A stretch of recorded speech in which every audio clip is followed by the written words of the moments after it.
โดยตรงที่พระมหาประเสริฐพัทธจาโร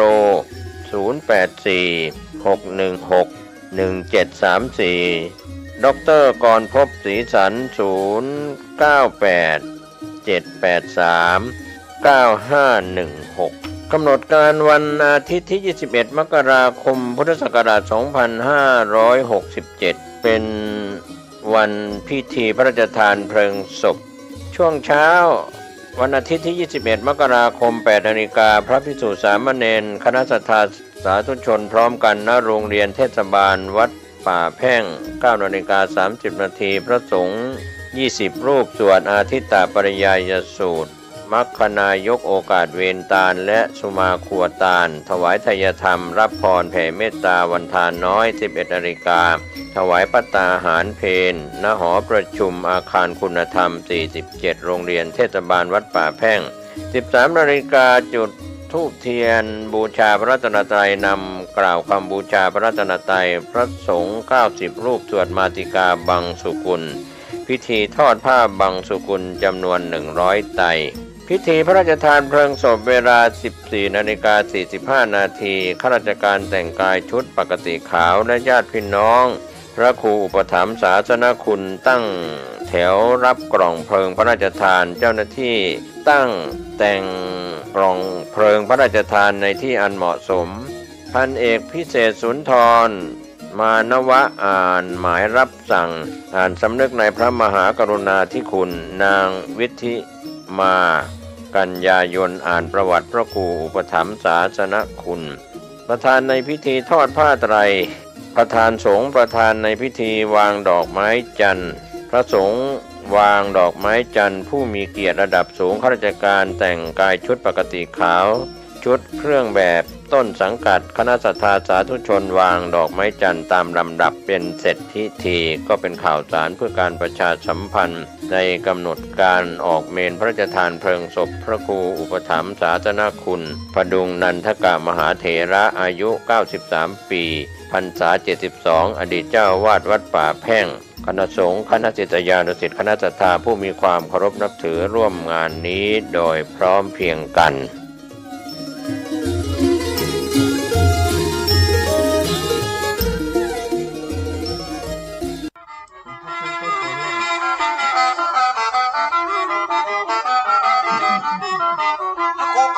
อุทัยรัตนปัญโย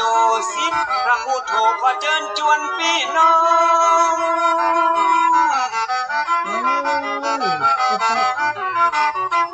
สาธุชนทุกคนแห่งห้องล้านนาตัวต้องบอกว่าไกลว่าไกลมาฟังรายการดีมีสาระน้อมนำธรรมะมาสาธยายขึ้น96.5เสียงใส104.5ดังไก่กระชอน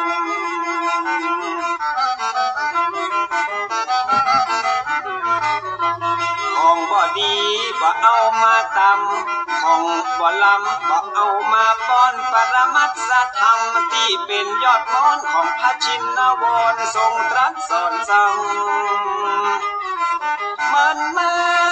สับปะเรื่องในล้านนาและภูมิปัญญาของคนบ่เก่าถ้าบ่ฟังคนเฒ่าตุเจ้าเปิ้นสอนมีผ้าตัวขาดนอนมีที่นอนขาดนุ่ง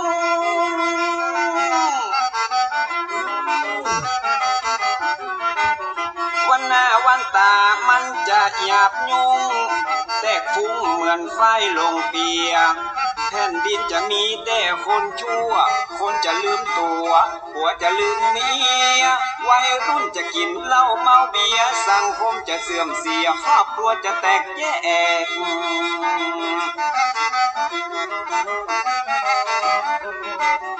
ถ้าฟังคนเฒ่าตุเจ้าเพิ่นสอนมีผ้าตัวมีหมอนมีที่นอนมุ้งแขกแผ่นดินบ่เอาห้องแตกวัยรุ่นจะบ่แหกกฎเกณฑ์ปองฮีดจะดีรายการธรรมะสร้างสรรค์ชีวิตฟังเตอะจะมีแต่คุณประโยชน์ฟังธรรมะแล้วพิจารณาบ่ใจเข้าหูขวาแล้วออกหูซ้าย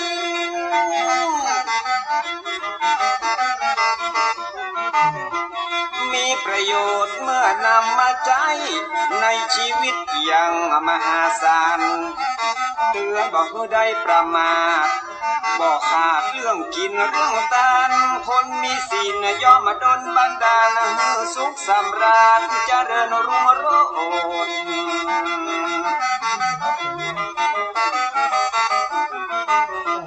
พ่อคนเฒ่าเปิ้นเข้าวัดวาดน้อมนำศีลมารักษาภายโพดคนบาเดียวจิตใจเหี้ยมโหดขี้มิ่งขี้โคดอยากจะป่าเถื่อน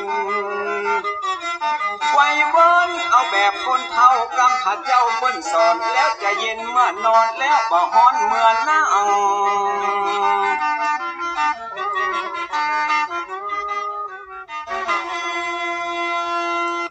ขอความงอกงามในธรรมขององค์พระสัมมาสัมพุทธเจ้าจงมีแด่บรรดาท่านสาธุชนพุทธบริษัททุกท่านที่ฟังรายการทานธรรมทางสงบซึ่งวันนี้ก็ตรงกับวันที่5เดือนมกราคม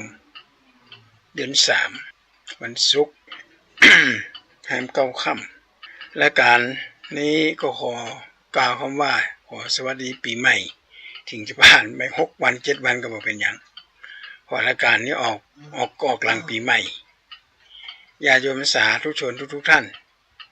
ตลอดระยะเวลา366หรือ365วันของปีพุทธศักราช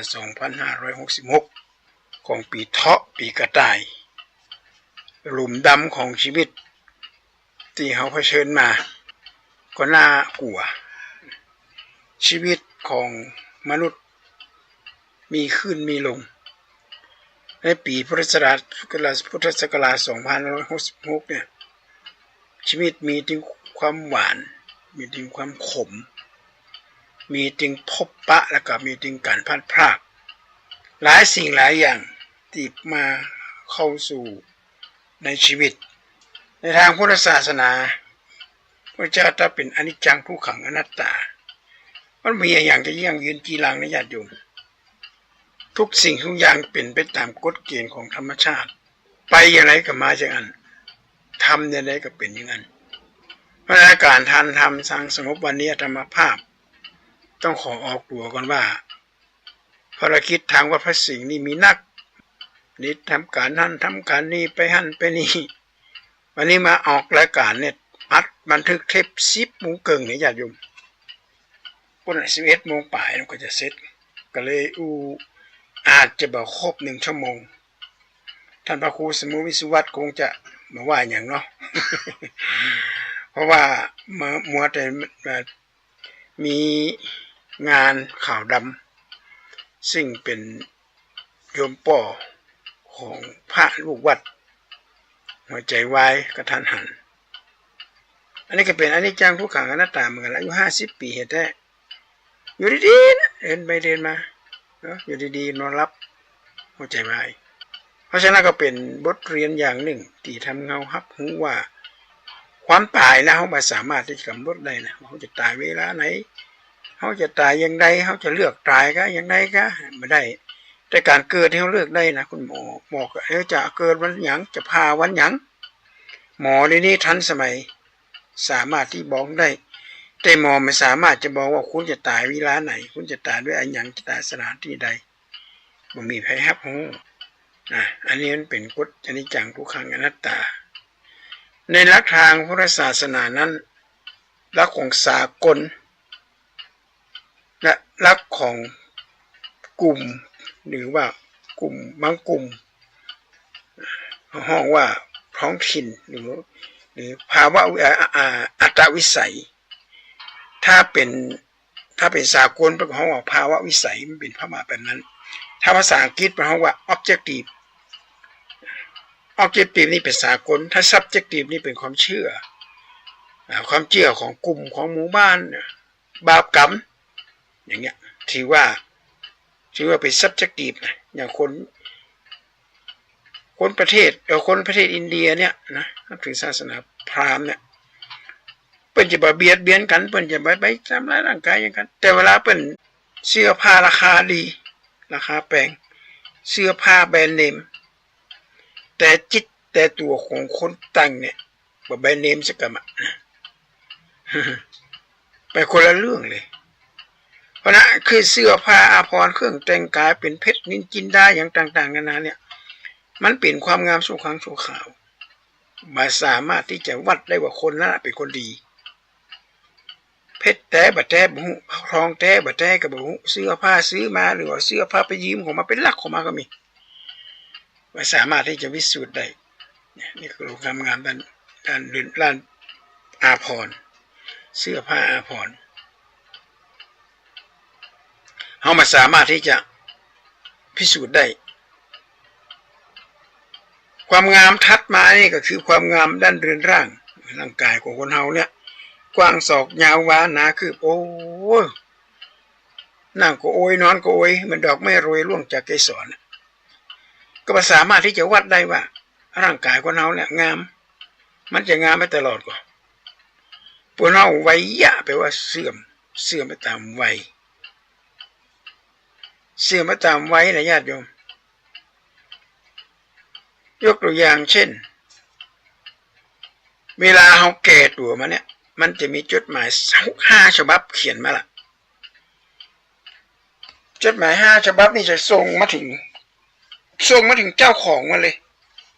ฉบับแรกเอาไปวางไว้ประตูฉบับที่2เอาไปห้อยที่หน้าต่างฉบับที่3เอาห้อยที่บนเพดานฉบับที่4เอาห้อยบนหลังคาฉบับที่5เนี่ยเอาห้อยไว้เอาอิงไว้เสาเฮือนฉบับที่6ก็วางบนโต๊ะบนหน้าอกของเจ้าของนี่อันนี้เนี่ยจดหมายทุกคนต้องรับแต่ว่าแต่ละฉบับนี่อาจจะไม่เหมือนเท่ากันฉบับแรกได้วางไว้บน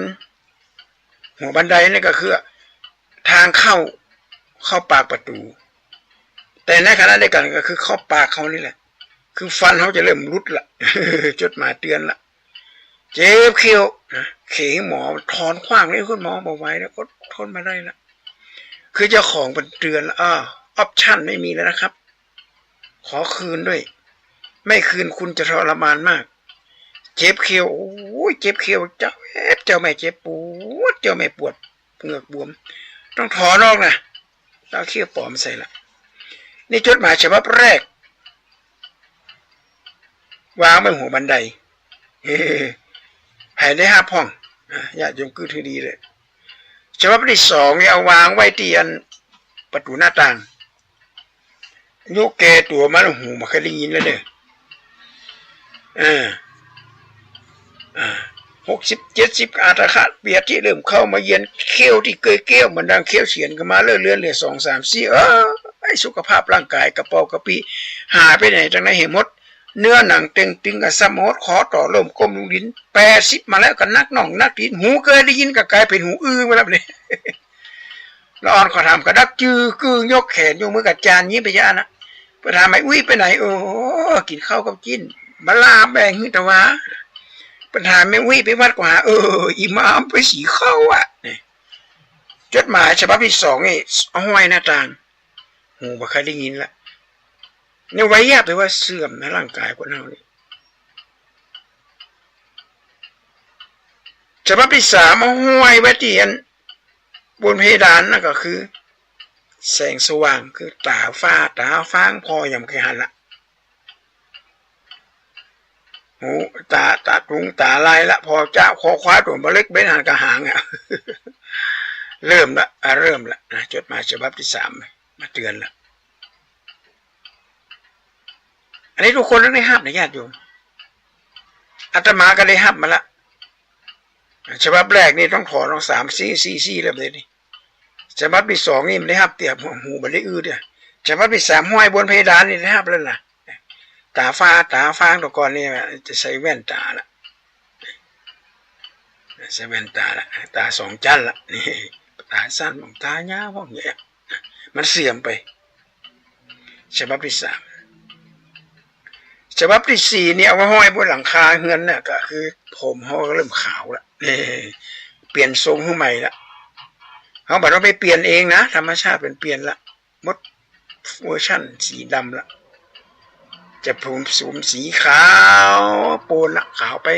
ก็เริ่มร่วงก็ขาวผมมันห้อผมอ่อยนะมันก็เริ่มแล้วอันนี้แหละญาติโยมบัสจีหลังยั่งยืนในร่างกายของเราเนี่ยเปิดไปจะไปประมาทในวัยจะไปหลงในวัยของตัวเก่าจะไปคิดว่าเขายังหนุ่มยังแน่นยังสาวยังมีกำลังมีแห้งมีอย่างกับมัวแต่ประมาทไปกินไปเอวไปเล่นไปเลยเนี่ยแล้วก็จะลำบากตัวเองฉบับที่ 4ฉบับที่ 5ไว้วางไว้ที่เสาเฮือน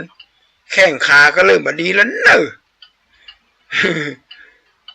40-50แห้งที่มีนักก็เริ่มลดน้อยลงไปผมที่เคยดำก็เริ่มขาวใสเขี้ยวฟันของน้าก็เริ่มประมาณปวดแข้งปวดขาก็มีหันกลับมาตึงตันแม่นตัด60-70ก็อาจจะเปียที่เริ่มเข้ามาเย็นนี่แหละเดี๋ยวไปไหนมาใครคล้องละหลังมันเจ็บปวดแข้งปวดขาก็มีสักปวดเจ้าไม่ปวดเจ้าปวดอันนี้ฉบับที่ 4อะไรมาที่ฉบับที่ 5ฉบับที่ 6วางไว้เป็นตัวของคนเจ้าของหนังมันเหี่ยวละหนังมันเหี่ยวกลางก็ยุ่งกะยานอันนี้จดหมาย6ฉบับทุกคนต้องได้รับแต่ละฉบับนี้อาจจะมาแบบเหมือนกันบางคนก็ได้รับฉบับที่ 5ก่อนบางคนก็ฉบับแรกก็ได้รับแล้วบางคนก็ฉบับที่ 2เพราะฉะนั้นปีใหม่ที่มาถึงเขาเนี่ยก็เป็นนั้นว่าเขาจะต้องเข้าใจที่ผ่านมาร่างกายความงามก็บ่ได้เป็น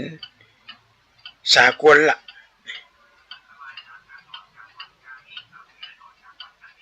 ความงามอันที่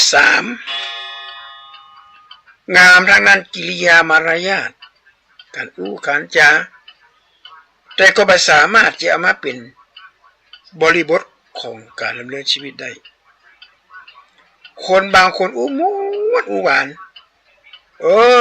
โดนยับปฏิข้อไปหลอกลวงเจ้าบ้านไปหลอกลวงเปิ้นกิริยามารยาทก็มาถือว่าเป็นความงามที่สามารถเอามาเป็นหลักฐานได้ยืนยันได้บางคนก็เสแสร้งของบางคนก็แกล้งเอาเลี้ยวหูเลี้ยวตาไปหลายสิ่งหลายอย่างความงามข้อที่ 5แล้วข้อที่ 4 1อาภรณ์ 2ร่างกาย 3กิริยาแล้วก็ 4งามด้านจิตงามด้านจิตใจงามนี้เป็นความงามที่มาตรฐานสากลคนจะดีบดีนี่อยู่ที่จิตอยู่ที่ใจคนสั่งใจเป็นนายกายเป็นบ่าวจิตใจของคนกลุ่มนี้จะคิดดีพูดดีแล้วก็ทำดีคิดในเชิงบวกไม่ได้คิดในเชิงลบเปิ้นฮ้องว่าเป็นความงามที่มาตรฐานหลวงตาแพรเยื่อไม้บอกว่าอันงามกายมันไม่จีรังแม้จะอำพรางจะพอกจะพันด้วยเครื่องสำอางอย่างทันสมัยจะชุดบันได3ขั้น8ขั้นจากประเทศฝรั่งเศสอเมริกันพอถึงข่าวหย่อนยานก็สุดแสนจะเยียวยาอันสวยกายแม้แสนจะเก๋มีเสน่ห์ให้ผู้คนมาเรียกหาต่อให้เนื้อหนังเต่งติงทิ้งจะต้องกันในตายามเท่าชราใครเล่าเขาจะเหลวแหลแกตัวม้าก็บอกมีให้พ่อไปกล้วยแล้วควรจะเสริมกันที่ภายในอันไปเสริมดวงใจเสริมแล้วงามแน่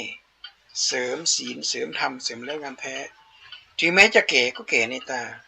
ก็หมายความว่าความงามทั้งนั้นเรือนล่างเนี่ยความงามทั้ง3อย่างที่ผ่านมาเนี่ยเป็นความงามนั้นชั่วครั้งชั่วคราวไม่ใช่ความงามอันแท้จริงความงามแท้จริงควรมาจากจิตจากใจจากจิตจากใจอันบริสุทธิ์ของอันนี้ก็ขอฝากไว้เป็นข้อคิดญาติโยมได้ฟังกันว่าปีใหม่เนี้ยที่ผ่านมาเนี่ยเขาเจออย่างผม สิ่งที่เจอเนี่ยมีอย่างของเป็นเรื่องราวต่างๆนานาปัญหาคดีถ้อยคดีความโดนคดโดนโกงกาหรือเจ็บไข้ได้ป่วยอย่างเนี้ยเขาจะต้องมาแก้ไขและหาทางป้องกันไว้ต่อไปอาจจะไม่เกิดแบบนี้ขึ้นมาปีกระต่ายที่ผ่านมาก็น่ากลัวนะน่ากลัวเหมือนกันข่าวในหน้าหนังสือพิมพ์ข่าวในลงในคอมพิวเตอร์ในเฟซในไลน์โอ้น่ากลัวมากๆครูบาข่าวปีไปที่บอกว่าผมดีบ่มีคนเก้าเข้าดีบ่มีคนต่ำบ้านหลายหลังบ่มีคนอยู่คนมีความหูจะกินบ้านกินเมืองคนนุ่งเหลืองห่มเหลืองจะเปลี่ยนเป็นสีอื่นคนจะแตกตื่นไปหายากสามตัวอันนี้มันเกิดขึ้นแล้วนะเกิดคนตรงที่ว่า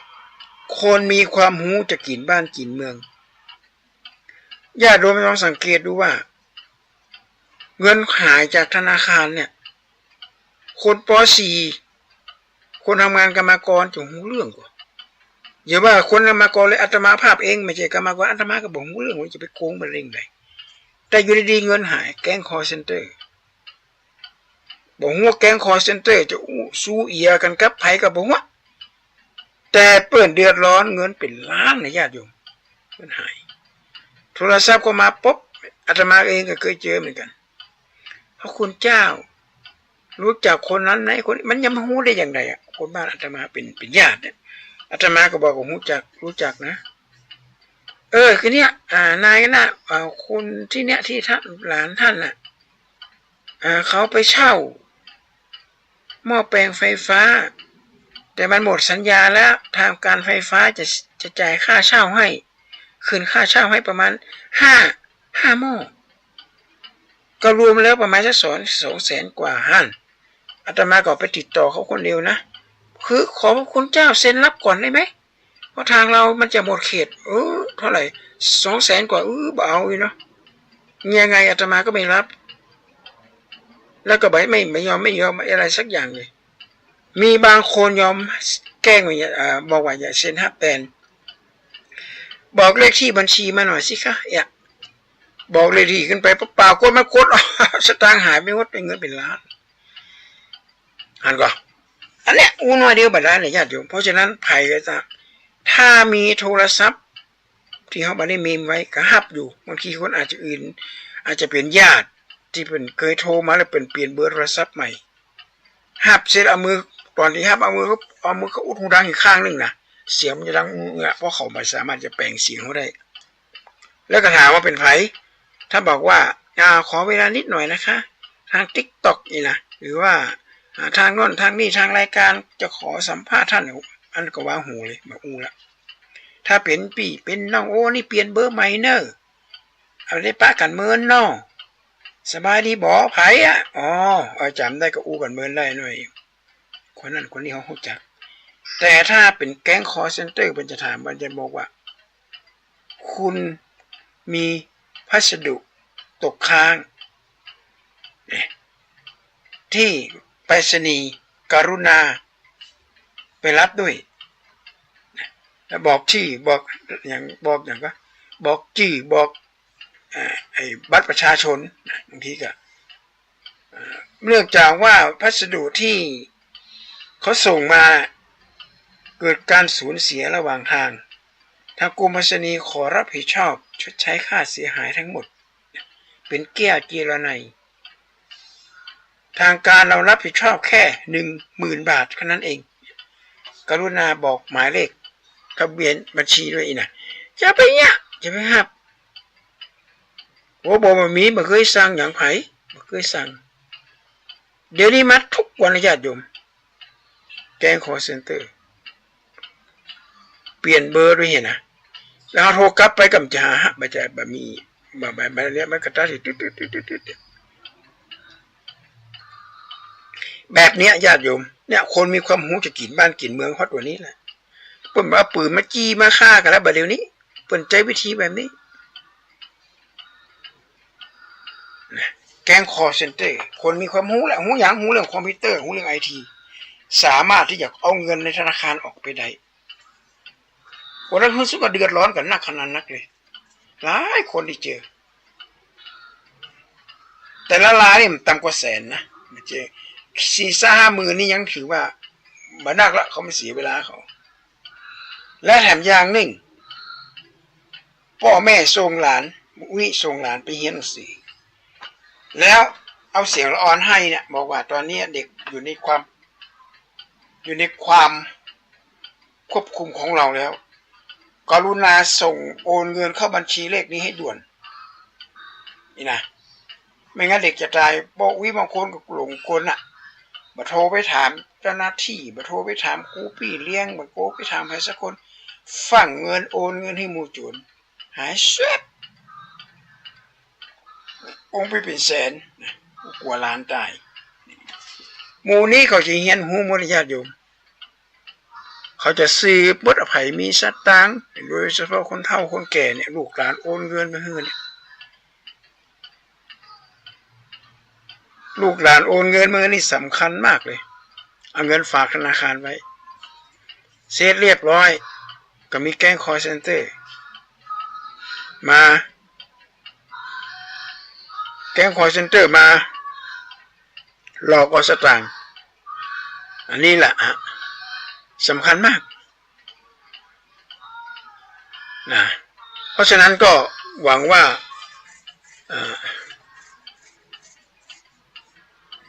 การดำเนินชีวิตของคนเฮาในปีนี้นะคงจะเจอปัญหาที่มันปวดหัวเป็นเรื่องใหญ่มากเลยเป็นเรื่องใหญ่ขนาดพิธีกรนี่เป็นคน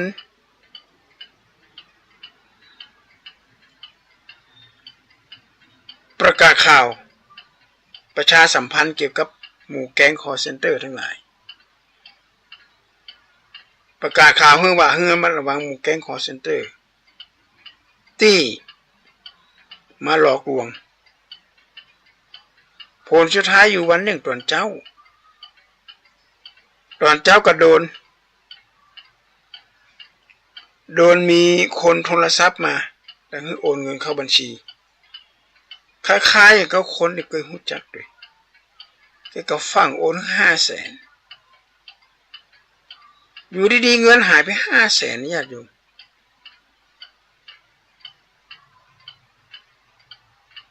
หายไปบ่มีปีมีคุยเลยไปแจ้งหยังก็บ่ได้เพราะกว่าจะไปแจ้งความกว่าไปจะลงไปจะวันเงินก็เข้าไปบัญชีเขาละนี่ต้องระมัดระวังเลยต้องระมัดระวังเนี่ยญาติโยมคนมีการศึกษาแต่คนเป็นคนมีศีลธรรมเนี่ย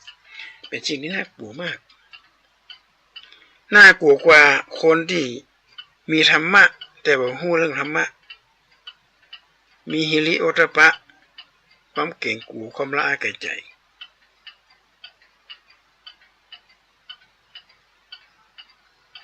เนี่ยเจอขึ้นมานักละในยุคนี้สมัยนี้เจอบ่อยมากเลยอาตมาภาพวันหนึ่ง2 รอบ 3 รอบเจอแก๊งคอลเซ็นเตอร์โทรมาอ้างว่าไปทำธุรกรรมบัญชีเงินทองนั่นหาว่าไปคดไปโกงอย่างจะปื้นเลยวิธีจะตอบโต้กับหมูเนี่ยเอามือปิดหูดังอีกข้างหนึ่งเสียงปิดหูดังข้างหนึ่งมันจะเสียงมันจะธรรมชาติเขาจะเสียงเขาเนี่ยเอาไปแปลสภาพเป็นเสียงแล้วก็สามารถไปอู้กับเพื่อนกับฝูงเนี่ยมาขอยืมสตางค์เพื่อนฝูงได้ยินก็โน้เป็นเจ้าตัวแต่ก็มาได้ไทยถามก็ส่งมาทางไลน์หรือไม่ก็ส่งมาทางเมสเสจหลายคนที่โดนญาติโยมบ่ฮือนะก็เพื่อนฝูงที่เคยมีบุญคุณต่อกันแต่พอฮือไปแล้วเกิดปัญหานี้ขึ้นมาละอันนี้แหละญาติโยมความงามทางด้านจิตใจนี่เป็นเรื่องที่สำคัญมากถ้าห้ามจิตห้ามใจได้บังคับจิตใจได้เฮาก็จะมีแต่ความสุขความเจริญ ตราบใดเมื่อตามจิตตามใจแค่ซื้อเสื้อมาใส่แค่ซื้อผ้ามาใส่ซื้อแป้งซื้อครีมมาทาทำกิริยามารยาทไม่เสแสร้งเข้าไปเพื่อหวังจะได้เงินได้ทองเนี่ยอันนี้ก็เป็นความงามที่ใบใจชัดเจนละความงามแท้ๆคืองามด้านจิตงามด้านจิตใจงามด้านจิตใจถือว่าเป็นความงามที่มาตรฐานญาติโยมคงจะเข้าใจละว่าความงามมีอยู่สี่ชั้นที่หนึ่งคืองามด้านอาภรณ์ที่สองงามด้านเรือนร่างที่สามงามด้านกิริยามารยาทแล้วก็ที่สี่งามด้านจิตงามด้านจิตใจสามอย่างที่กล่าวมาเนี่ยยังใช้บันไดเดียวแต่ละแห่งเหมือนกันเสื้อผ้าอาภรณ์ซื้อมาแล้วเปลี่ยนใหม่ละร่างกายก็เหมือนเดียวกันญาติโยมตอนหนุ่มตอนสาวแก้มแดงปิลีแม่วิส่วนคำโทษเป็นเขียนข้าวห้ามขึ้นมาเนี่ยสังขารและทำคนเฮามนุษย์มันมีที่สุดตึกแล้วก็ตึงตายตั้งแต่เริ่ม9 ถึง 90 ปลายตึงยิงตึงใจเหมือนกันจูฟูเมื่อเกิดเป็นคนมันก็ต้องสู้เปื้อนเปรียบให้ดูแน่ไซคนเฮาเกิดมาก็เหมือนดังดอกไม้เมื่อแรกเริ่มต้นหนที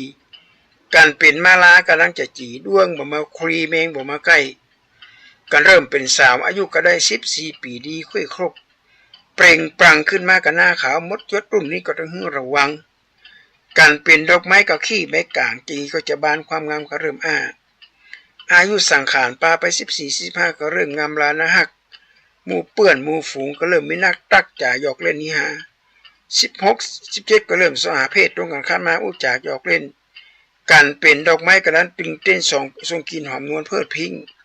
แมลงผู้เอ๋ยทั้งเพิ่งเลยมิ้นในหอมดอกเจ้าที่บานป้ากันรุ่นเจาะรูเจาะเสาะกินน้ำหวานดอกเอ๋ยดอกบานงามแต่ในเจ้ากันปานไปถึง18-19ก็ยิ่งงามเรานะกันไปถึงสาวเป็นสาวจักก็เริ่มใหญ่หน้ากาบาน25-26ก็บอกว่ากัน27กับมัน28-29นี่เริ่มงานแล้วเป็นวัยรุ่นเป็นสุดท้ายแล้วถ้าขึ้นเลข3เนี่ย30 ปีความงามร่องเน่าก็เริ่มซบเซาลงแล้วนี่นะเลยนะเจอละหมู่เปื่อนหมู่ฝูงหมอกากาแก้วก็เริ่มเป็นป้าเป็นลุงหมู่เดียวสิวหักจังเปื่อนและฝูงจะเริ่มลงพุงเปื่อนฝูงก็เหลือน้อยตึงยิงตึงจ่าได้หันหลานน้อยไกวอูจานะฮัก60-70ก็อาทคัดเปียที่เริ่มเข้ามาเยือนเอาแล้ว มีจดหมายมาเตือนละเขียวติเกยเกี้ยวมานั่งเขียวเฉียนก็มาเลื่อนเหลือ2-3-4ไปดีดูสุขภาพร่างกายกระเปร่ากระปี้หายไปไหนทั้งไหนให้หมดเนื้อหนังเต็งติ้งกระตั้มมหดคอต่อเริ่มกลมลงดิน80มาแล้วก็นักน่องนักตีนหูเคยได้ยินก็กลายเป็นหูอื้อละอ่อนเขาถามก็ดักจื้อกือโยกแขนยกมืออาจารย์ยิ้มนั่นเปิ้นถามไม่วิไปไหนกินข้าวกับจีนไปแสงก็มาตะวาเปิ้นถามวันนี้ไปวัดก็หาก็บอกอีมาไปสีเข้า80ปลายใกล้จะเลข9มนุษย์คนเฮาเดี๋ยวนี้ส่วนว่าคนเขียนบ่ลบหลีกลี่ขอได้แค่120ก็พอเขียนมาจัดนักเฮายังเห็นก่อนบ่ขนาดบ่พอก็จบข้าวเสาลงเพียงตอนนี้สู่กันฟังก่อนเลยนะเฮ้ยอันนี้มันคนเฮาเหมือนดอกไม้เวลาเป็นมีงานศพก็ขึ้นบ้านใหม่ก็แต่งงานก็อย่างต่างๆเพิ่นจะเอาดอกไม้มาวางไว้เพิ่นจะแต่งดอกไม้หน้าบ้านแต่งดอกไม้หน้าศพแต่งดอกไม้ในงานแต่งงานเปิ้นเปรียบคือคนเฮาเหมือนดังดอกไม้เป็นปริศนาธรรมของคนโบราณหมายใจว่าไปแต่งให้งดให้งามล่ะตัวดอกไม้เนี่ยครับเดี๋ยวราญาติโยมราคามันจะถูกๆแพงคนก็มาแต่งมันงามแต่การที่เขาแต่งดอกไม้เนี่ยมันเป็นจิตวิทยาขั้นสูงมากของคนสมัยโบราณสอนให้คนเฮียนหูว่าชีวิตมันไม่ได้แตกต่างอย่างจากดอกไม้หรอกมันงดงามไปเบื้องต้นน่ะได้ก็เหี่ยวแหละคนเฮามาเรียกกันเฮาเกิดมาเพื่ออย่างเกิดมาเพื่อสร้างคุณงามความดีเกิดมาเพื่อสร้างคุณงามความดีนะถ้าเฮาไม่ได้สร้างคุณงามความดีมัวแต่หลงระเริงกับทางโลกมัวหลงระเริงกับวัตถุนิยมเนี่ยเท่ากับว่าเกิดมามักเก่าขี้เสี้ยนขี้กากเล่นๆไปจาน หาประโยชน์หาสาระยังไม่ได้สักอย่างเสียชาติเกิดคนว่าอันนะกว่าจะเกิดมาเป็นคนนี่ญาติโยมมันเป็นของที่ยากที่สุดเลยคนบอกว่ามีเต่าลอยอยู่กลางทะเลเหมือนจะออกโผล่น้ำเห็ดเจือมีคนหนึ่งเอาอันห่วงไปจุ่มก็ใส่นะโอกาสที่จะถูกโอกาสที่เต่าตัวเนี้ยจะถูกบ่วงของคนที่โยนไปเนี่ยน่ากว่าคนที่จะเกิดมาเป็นมนุษย์เนี่ยแต่เจ้าก็ได้อู้กันกับหมู่ครูบาอาจารย์ที่เพิ่นมาแอวหาก็อู้ถึงเรื่องเนี้ยมาเดี๋ยวนี้คนเกิดมีน้อยนะปัญหาประชากร น้อยขนาดเลยไม่จะได้หมู่ประเทศญี่ปุ่นก็เจอประเทศไทยเขาก็เจอประชากรลดลงนะญาติโยมมันจะนักบรรณากรละโรงเรียนแต่ละแห่งเนี่ยนะที่เข้มงวดกวดขันคัดกรองนักเรียนคัดกรองนักผู้มาเรียนเนี่ยนะบัดเดี๋ยวนี้บักใครเข่งขันแล้วเฮ้ยบักใครเข่งขันละเพราะว่าคนมาสมัครน้อยล่ะถ้าโมมาเข่งคัดอยู่เนี่ยไม่ได้กินละไม่ได้กินละเมื่อประชากรลดลงเนี่ยประชากรของพระก็ลดลงตามลำดับก็น่าเป็นห่วงอยู่เหมือนกันวัดวาอารามบางแห่งก็หาทุเจ้ายากถึงมีก็เท่าพ่อเถิบแหละพระเจ้าว่านี่เป็นแบบมีเกษียณอายุแล้วน้อยก็อาจจะมีอยู่80ปลายอาจจะปลดเกษียณพระสงฆ์นี่เป็นปลดเกษียณ80 ปีแต่ถ้าไปปลดนี่มาได้นะญาติโยมมันหายากเลยเจ้าว่าไปเลยนี่1 วัดมีคิ้วเจ้าตัวเดียวก็มี1 วัดมีเน้นตัวเดียวก็มีเน้น2 ตัวก็มีหาทุกเจ้าบอกปัญหาการเพิ่มประชากรการเกิดแล้วมันจะของง่ายๆนะญาติโยมเพราะคนมาเดียวนี่ไม่กินไม่อยากกระบูนะเลยบ่มีลูกบ่มีเต้านะอยากจะมีลูกไปทำกิจทำอย่างมากก็มาได้พอลูกออกมาแทนที่จะไปบวชเป็นพระสงฆ์องค์เจ้ามาได้ละคนทุกคนคาดหวังในตัวของลูกมากเลยเอาลูกไปเรียนโรงเรียนนานาชาติเอาไปโรงเรียนกวดวิชาว่าสปะทำให้ปัญหาประชากรคนจะมาบวชกันน้อยลงเนี่ยนะน้อยลงแล้วปีนี้โรงเรียนธรรมราชศึกษาวัดพระสิงห์วรมหาวิหารรับสมัครบวชเนนภาคดูร้อนถวายเป็นพระราชกุศลกับสมเด็จพระนิธิฐานธิราชเจ้ากรมสมเด็จพระราชสุดาแต่นี้เป็นต้นไปเราจะบวชประมาณวันที่1 เมษายนทางวัดเขาก็ดูแลเต็มที่เลยคือความสะดวกสบายมีอาหารอาหารกลางวันโดยเฉพาะมาอยู่ในวัดพระสิงห์ก็ไปเดินข้ามถนนละญาติโยมที่มีลูกมีเต้าเอามาบวชเกิดละอ่อนก็ตีหัวกันกะเด็กในนักเรียนในเครื่องแบบบาดเจ็บสาหัสพ่อแม่ก็บ่ต้องเดือดร้อนเป็นยังลูกแม่ลูกเขาเป็นพระน้อยอยู่วัดพระสิงห์เป็นยังละเนี่ยสบายใจละแต่ถ้าเราส่งลูกมาเรียนโรงเรียนนานาชาติก็ดีโรงเรียนอย่างก็ดีเนี่ยเป็นยกพวกที่กันเอาแล้วเนอะเด็กนักเรียนรถข่วมมารถอะไรยังจะเปื้อนเอาละกึดบดีบดักละกึดถึงลูกแต่ว่าในวัดพระสิงห์นี่มันต้องเดินข้ามถนนละอาหารเจ้าทางวัดเปิดกันเลี้ยงแจกคูปองไปฉันอาหารกลางวันเปิดกับมีญาติโยมมาเลี้ยงวันหนึ่ง7,000 บาท7,200เลี้ยงทั้งเจ้าทั้งเพลเลยตอนเย็นไปเฮียนบาลีก็เลี้ยงน้ำปานาด้วยก็หมายความว่าอยู่ดีกินดีอยู่ฟรีสุขสบายใครมีลูกมีหลานอยากจะเอามาบวชได้นะทางวัดทำยินดีต้อนรับที่จะเอามาบวชนอกจากละอ่อนในเฮียนทางโลกแล้วละอ่อนก็จะได้เฮียนธรรมะเราก็เลยฝึกได้ปฏิบัติธรรมไปด้วย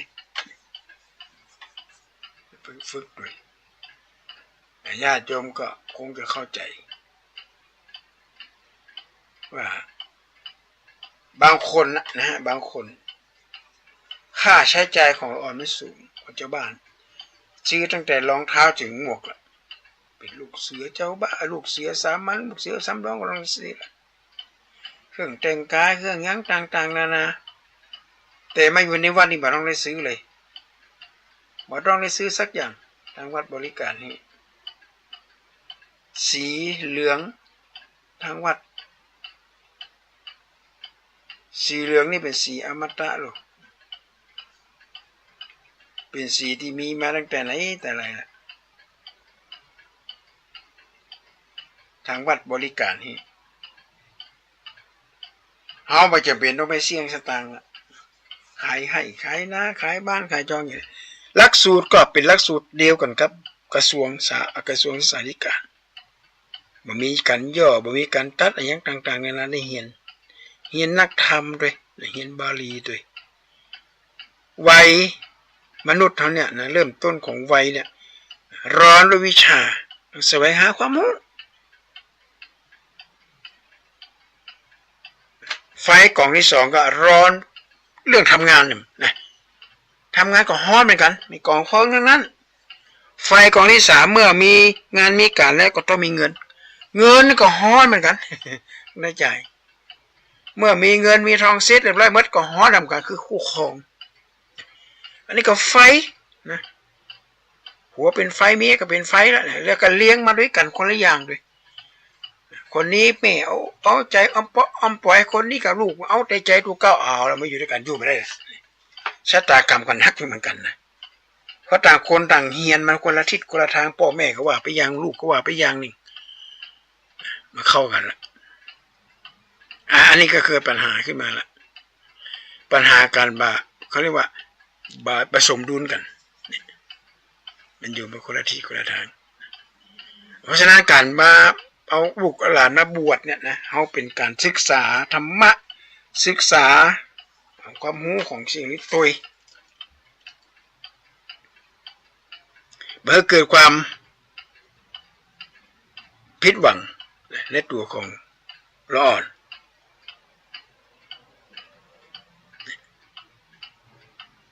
มันฮ้อนหมดในร่างกายเขาเป็นละอ่อนน้อยก็ฮ้อนเรื่องวิชาใหญ่มาทำงานก็ฮ้อนเรื่องการเรื่องงานได้เงินมาก็ฮ้อนเรื่องเงินเรื่องทองแถมจากหน้ามาถึงหลังซื้อหันซื้อนี้ไปแปะเป็นทองไปยังไปเครดิตอย่างต่างๆนานาเลยมันฮ้อนหมดเลยมีเงินมีทองก็ต้องมีเมียแต่งงานมีคู่ครองมีผัวมีเมียมีผัวมีเมียเสร็จแล้วก็ต้องมีลูกฮ้อนทั้งนั้นเลยโดยเฉพาะลูกนี่ฮ้อนมากถ้าสอนบดีนี่เอาแล้วเถียงพ่อเถียงแม่บดีละอ่อนหมูจักบาปจักกรรมแล้วเรากลัวบาปกลัวกรรมเลยญาติโยมเขาไปละอ่อนน้อยตะกอนเลยปวดท้อกินข้าวจะจำก่อนพ่อก่อนแม่บ่ได้นะแม่ไปจะปัดมือเลยโอ้บานี่อยากจะนี่กินก่อนพ่อก่อนแม่กูเป็นบ้าไปครับโต๊ะมอนเฮากลัวขนาดนักเลย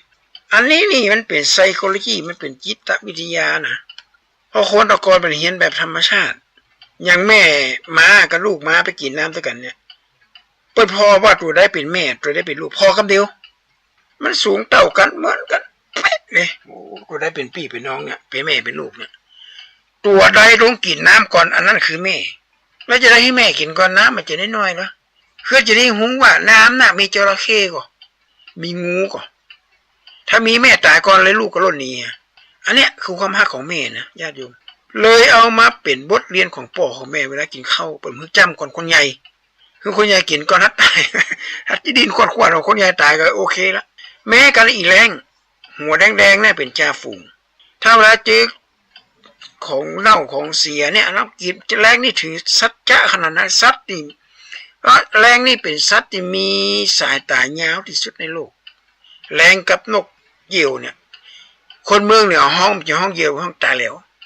มันก็มันตามละเอียดถ้าเวลาไปเจอสัตว์ที่มันตายนะมันเน่าเลยนะ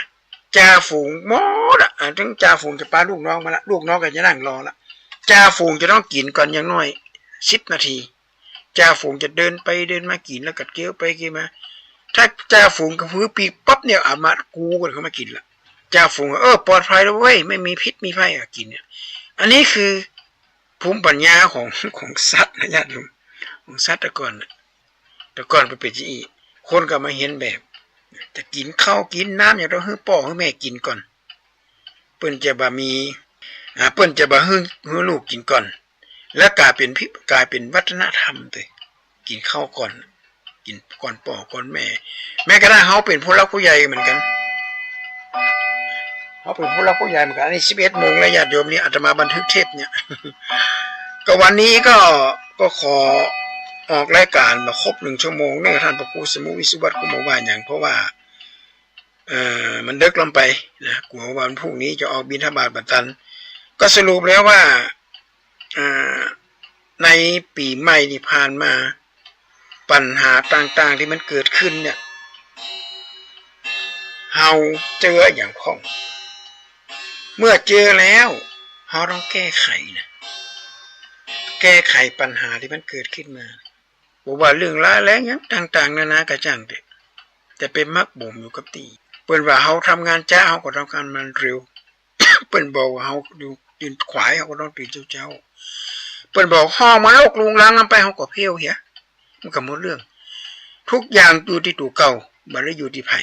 อยู่ที่ตัวเฮาเองนี่เปิ้นว่าเสื้อผ้าพรมันเหม็นเฮาก็ซักเหี้ยเปิ้นว่าเฮาอูนักลำไปก็เงียบไปพ่อง มีอูนักก็จินอูนักลำไป